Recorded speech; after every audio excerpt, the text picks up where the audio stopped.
111 निवडणूक आहे. निवडणुकीमध्ये मतदार राजा जो काय निर्णय घेतो तो सगळ्यांनी मान्य करणं सगळ्यांना कंपल्सरी आहे.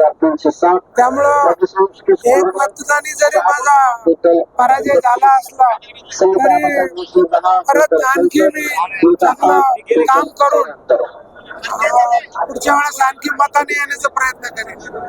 फेरमतमोजणी देखील केली होती, त्यामध्ये फेरमतमोजणी सुद्धा कुठलेही आकडे बदलले नाही आणि मला ते मान्य आहे.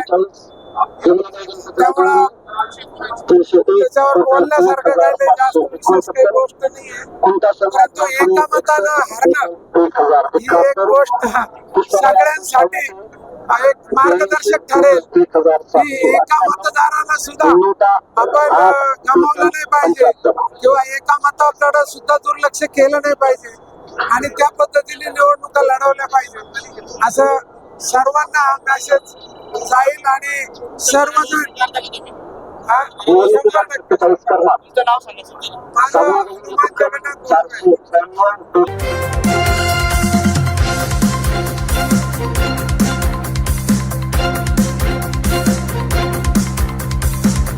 समाज साधना न्यूज, समाजहितासाठी सदैव अग्रेसर.